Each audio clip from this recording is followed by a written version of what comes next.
Warning, the stories you're about to hear are detailed accounts of shenanigans, pranks, and some mistakes that are meant to replicate the sort of discussions that veterans have when they reunite over a cold beverage and do not depict the professional daily actions of the military at large. We hope to make you laugh, but not to disrespect our proud men and women in uniform. Listener discretion is advised.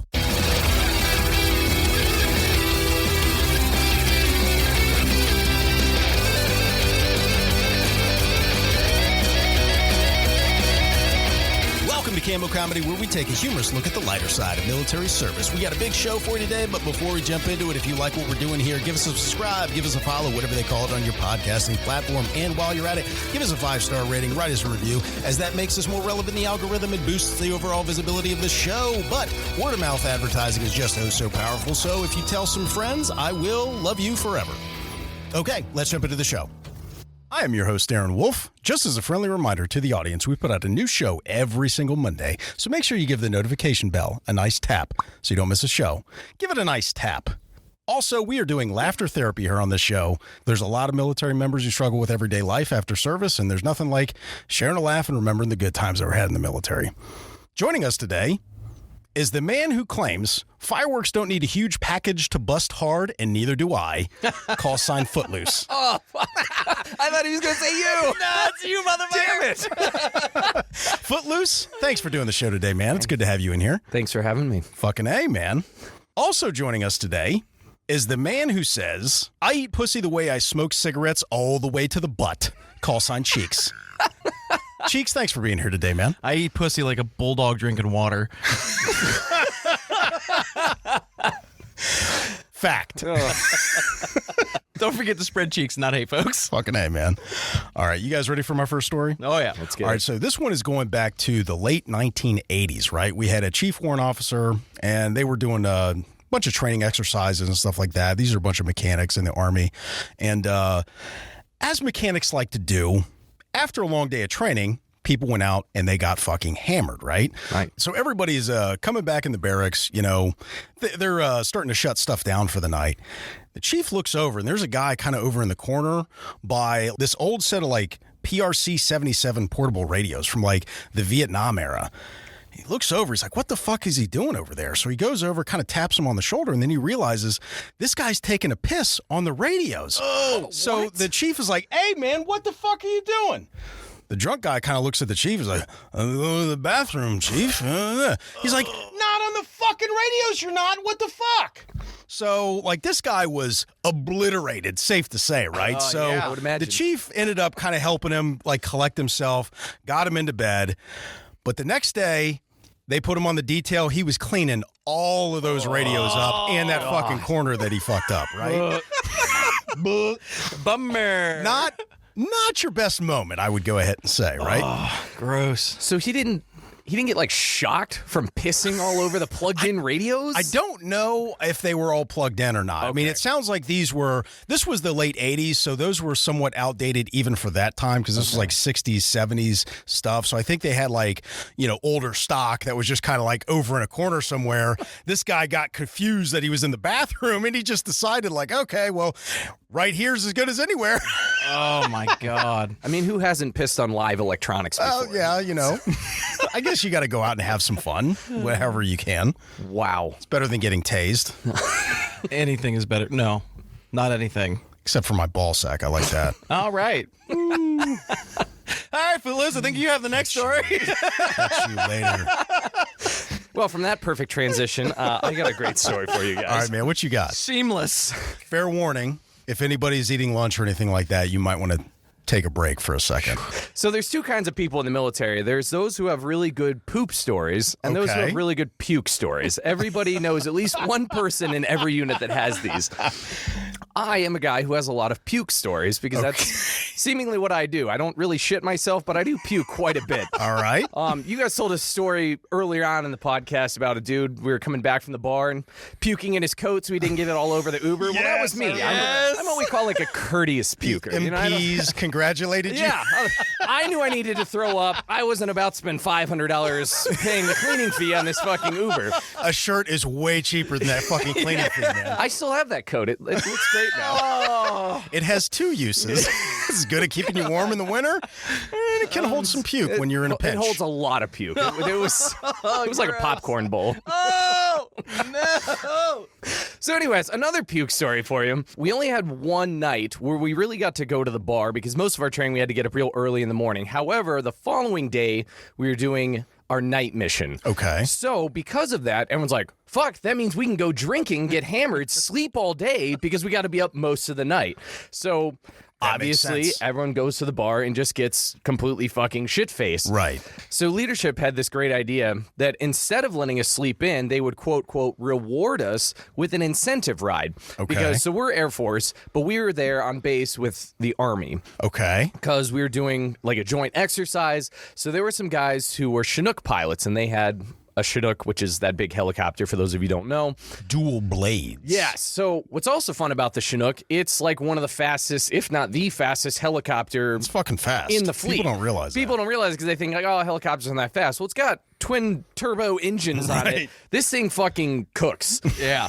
So either way, they decide to reward us with a, hey, who wants to go on this cool incentive flight? Yeah. And most of the younger airmen are like, oh, yeah, I'd love to ride in a helicopter. Because when you're young in your 20s, you recover very fast. Yeah, well, that sounds awesome for those who have never done it before, but what you don't take into account is that when you're up all night drinking the night before, that sounds horrible.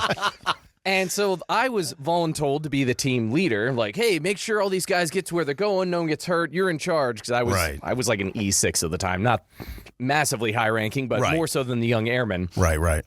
So they were like, all right, go meet them over there at 2. And I'm like, 2 p.m., that's fine. That'll give me plenty of time to recover. Wrong. So I'm rolling out of bed, gathering the group up, and we're marching over, and I'm like, ooh, I am already not feeling great.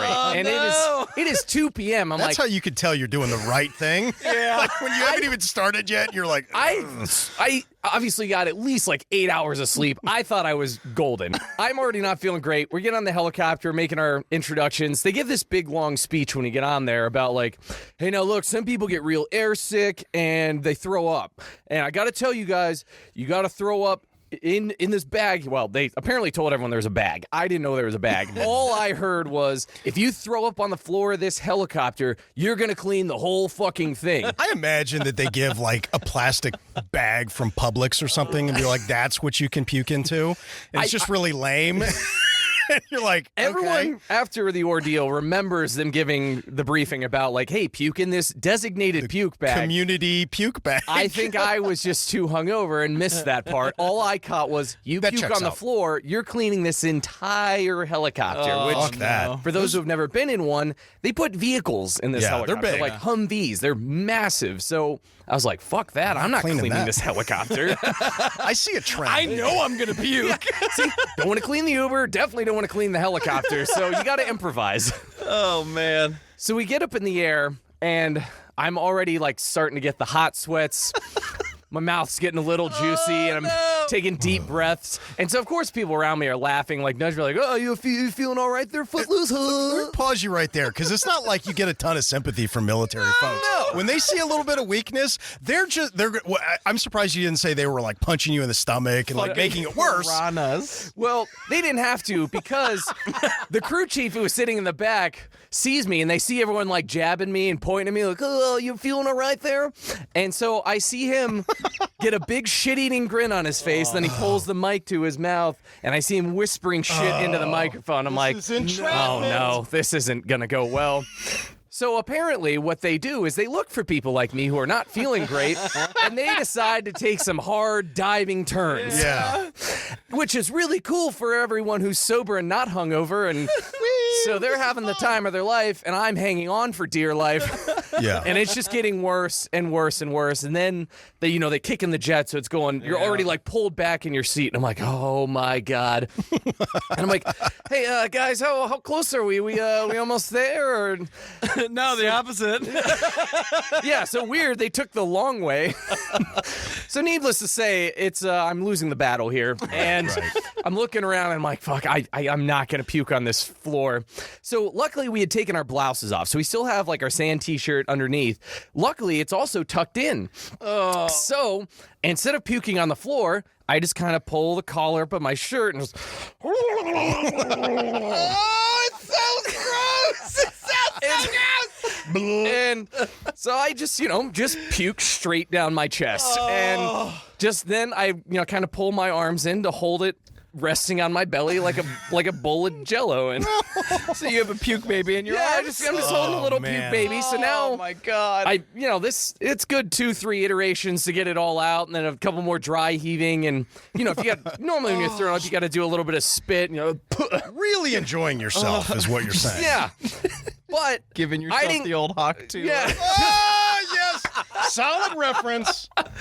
Yeah, so I'm just, hawk-touring myself just to make sure I get it all out. And, luckily I got none of it on the ground. Not a single fucking drop. I'm just holding it in my belly. Professional. And, Yeah. everyone else is seeing this, and they're, like I said, sympathy gagging. Like, nobody else puked, to my knowledge. Nobody ever fucking think of that before they were pestering you? Right? When No, you're, that's- right on the edge? This there's- could be gross for us, too, I don't know what Fuck they that. expected. They definitely didn't expect me to hold it all in like a champ. Thinking about it makes me want to vomit. All right. Well, so the story gets better here. So right. you would think that would just be the end of it. Well, fun fact, apparently part of the mission was that we were up in Michigan, and Right. we were going to their state fair. So we flew up to the Upper Peninsula, landed real hardcore in the middle of a baseball field to be greeted by thousands of onlookers who are real big military supporters. And you've got And puke I'm all like, over your shirt? are you guys fucking kidding me? I am covered in puke. And they're like, we need you to get your blouse on, shake some hands. Try looking cool when you got puke all over your shirt. So I'm sitting there trying to wipe it off my face. Like it's still in my shirt, and my shirt is tucked in. It's just resting on my belt at this I point. can just imagine. This is an ad lib. So gross. Some very happy fan just runs up and hugs you without realizing. Like, so as soon as we roll off the plane, I'm sitting there untucking my shirt, flapping in the wind, trying to get it all out. And I mean, it's still all over me. Like, it's been man. sitting there now for a good 30 minutes, half dried. That's so I got gnarly. the major chunks out. Oh, my God. Like, I'm wiping my face. Are you gonna be Oh my God. Give me that bag just to be safe. Give me that plastic bag. Oh my God. So there's no sink. There's no, oh, hey, just go to the Right. bathroom, splash There's no some water on cleaning your up. face. And so I have dry puke on my mouth, my hands, my shirt. You can't brush your fucking teeth. Yeah, no mouthwash. And you've got to go mingle with all kinds Yeah. of people, like at the state Dude, fair. I mean, and it's like we had first landed some in an recruiting. empty baseball field, and then it was like a fucking zombie invasion. They all came over yes. the berm, and I'm looking around. I'm like, oh yeah, my God, we have to like meet people now. Got a Chinook that lands on a baseball field. They're That's all- going to draw the eye. Yeah, they're all clapping. People got American flags. Just, the big shirtless country guys like, hell yeah, America. You know damn well that there's photos out there of you at that fair with puke all over your shirt and people's like family albums and stuff. Yeah, Just they're look- coming up, shaking my hand. Thanks for your service, hero. And I'm like, sir, I don't. Okay, I All right, don't yeah, we're feel like a shaking hero hands. today. Go away, please. Oh my. So by about like the fourth or fifth person to come shake my hand and give me a hug, they were like, "Oh, you're that guy. I don't want to touch you." Ah, Yeah, I would stay back a little bit. So nice. yeah, that's. Don't touch me. I'm gross. I mean, at the end of it, the pilots gave me a patch because they were so impressed that I didn't get a drop of puke in their aircraft. So What do they say? You want to adapt and overcome? yeah, That's very true. You smell like throw up and shame. God damn it, that's foul. You're a fucking animal. yeah, it was. So now everyone remembers that story for some you reason. go. It was the best Chinook ride they've ever been in. God damn Pretty it. heroic, man. Thanks for sharing. I need a minute to recover from that one. Hey, oh yeah, little PSA, guys. If you're eating lunch, you should stop now. Oh yeah, maybe We'll edit that edit back. this disclaimer into the beginning of the story. Yeah. Oh fuck, fucking gross. to be okay? No. So, I got the next one, and this story is actually a story from my late uncle. Okay. Oh, nice. Yeah. So I got a whole huge family that's been in the military and been in all kinds of wars and stuff like that. I had a late grandfather who was in Vietnam. Had two fucking Purple Hearts, like Nice. bad Badass. motherfucker, Yeah. right? Right. This is one of his sons. All right. All right. Well, my uncle is at basic training, and he was a bit of a troublemaker, Right. right? And I don't mean like haha prank troublemaker. I mean, like, go to jail troublemaker. Oh, no. Like, Next level. yeah, he would get into some shit, right? Okay. Well, my late grandfather, the one who was in Vietnam with the 2 Purple Hearts, eventually made his way up to E8, and he worked at the IG's office. So he's in the Inspector General's office, and back then, if he was walking down the street and people would see the IG patch on his arm, they would literally cross the street so they didn't have to fucking have an interaction with him. I get it. Okay? Yeah. And from what I'm told, he was a bit of a dickhead when he had that patch on. I think that checks. Yeah. So he had a bit of a reputation. All okay? right. My uncle is at basic training, and he is out and about doing his thing. He would sneak off post and all kinds of shit, like just always doing stuff he's not supposed to, right? Okay. Well, one day they've got barracks inspections where the drill sergeants would come by, and the first sergeant would come by, and they would like, hey, you need to clean this up, blah, blah, blah, blah. We got brass coming in. You have to do this, right? Right. Well, my uncle had somehow come across pictures of his first sergeant cheating on his wife. Oh, no. How do you just come across this? Like I said, he got into some shit, right? All right. Well, my uncle, being the asshole troublemaker he is, Right. found a wall in his barracks, right? Cleared off the wall and painted the Rush symbol on his wall. Like the band. Yeah, Rush. the band Rush. Sorry, yeah. The band Rush symbol on the wall. All right? Nice. Drill sergeants come in, and they're like, yo, you got to clean this shit up. What the fuck? And they start giving him the floor. He's like, nah. Not doing that. Not doing that. Yeah.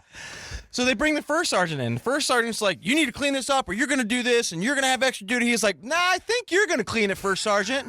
Oh, shit. Oh my God. He's like, what the fuck did you just say to me? He's like, yeah, I think you're going to clean it. This is Army, right? This is an Army private. First sergeants. First sergeants in the Army are different They are cats. scarier than the Air Force ones. Yeah, That's 2 different jobs. That's right. So he tells the first sergeant, you're cleaning this up. I'm not. Takes the pictures and throws them down on his bed. Shit. Right? Oh my God. Like he's throwing down a bunch of like trump cards, like bam, like I win, motherfucker. The first sergeant takes a look and he's like, fuck. You don't scare me. That could be anyone's ass. Sorry. The end of the story, the first sergeant's cleaning up his room. Oh, shit. And the reason being is because my uncle was like, hey, if you don't clean it, I'm showing these to my dad. And everybody knew who his dad was. Oh, shit. You know what I mean? God. Yeah. So my uncle was that guy who was like, no. oh, you're not going to do shit to me? My dad's a general. You're not going to do this. He works for blackmailed his first sergeant. Blackmailed his fucking first sergeant. I'm going to say, though, that's a ballsy move because you might win the battle, but there's like many other rounds where you can get fucked with. Yeah. And, you know. So to my understanding, he eventually got kicked out of the Army. Oh, So happy ending. Yeah. Nobody's ever told me why. When he was Okay. on his deathbed, I asked him. He's like, I'll tell you another time. I'm like, all right, but he never fucking told me, so I have no idea why. taking that shit to I, the grave. he is. man. I got some research to do. Okay. I gotta say, it's still a gamble. Yeah. I mean, what if he's like, fuck you, I'm a swinger. That's not. Yeah. He could have thrown his pineapples out on the bed. Nobody would have been in the wise. They're like, And then this you're isn't done. even blackmail. Maybe that's why you got kicked out. Oh, man, that's good. Yeah. Wow. That's a good one. He was more about the short term. Yeah. Short-term victory. Playing checkers, not chess. Yeah. Fair enough. God damn. Could you fucking imagine? That's amazing. Ballsy. Yeah. Oh, could you? Let's talk about his fucking roommate. Yeah, like I don't want to be involved in this shit. Like, hey man, like we'll go ahead and clean off the wall. It's not that big a deal, man. I'll clean it. Don't say anything. I'll just do it first myself. sergeant, no worries, man. No worries, because Could you fucking imagine? that stuff has a splashover effect a lot of times. You know what I mean? Like you'll be the motherfucker in the room. Like I don't have anything to do with it. I don't even like him. Yeah. you guys assigned me to him. I didn't ask to be here. and that's it. He's my accountability buddy. I don't like it. Shut the fuck up. Oh, man. All right, so check out this next story. This one is a Vietnam story. Welcome home, and thank you for your service. So this takes place in the late 1960s, right? And there was a young Army private that was stationed stateside, right? And he had some major that he was reporting to, something like that. He was a radio operator, and he was working a night shift, and he somehow or another, he was able to take calls from the country of Vietnam, and he could reconnect them to, stateside phone numbers, right? Okay. So this major was like, hey, make sure that if any Joes call from over in Vietnam, don't connect them to a local number. Long distance calls was a big deal back in the 60s and 70s and stuff like that. So apparently there was some kind of a major expense that was associated with this. So that's what the major was trying to be mindful of. So the young private's like, yes, sir, Major. Gotcha. And then once the major left, he's like, fuck that. Like, if any guys called home, I'm connecting them to their family and letting them have a chat or anything like that. He's like, the only thing I told him is make sure you try to keep it under 10 minutes. Hell yeah. You know How what are I they mean? going to know? Yeah. So it was just one of the bill. But like, hey, it's already done at that point. What are you going to do? Kick me out? Right. Oh, no. Don't send me home. He's a private. What are you going to do? Reduce him in rank? Going back to basic training, bitch. Yeah. So that was a short story. It was just one of those I just always love where it's like, yeah, go fuck yourself. That's awesome. What a solid, though. You know what I mean? Like, first of all, having a set of stones to just ignore the major's order. I'm not doing that. Yeah, he's like, nah, that's stupid. I'm not doing that. Like, that's great. And also, like, you have to be a special kind of guy to tell a guy that's calling from Vietnam. You don't know if that's their last opportunity to talk to their family or anything. A lot of those guys got drafted. So it's like, man, I'm going to connect you to your family. Yeah. Fuck all that Hell shit. yeah. Like, the government's got some money, That's a bro in the true sense of the word before it was probably even a thing back then. Like, he's taking all of the liability and responsibility. You're like, oh, I just called. He could have said no. Like, right. Yeah. It's like, I was confused. I don't know what happened.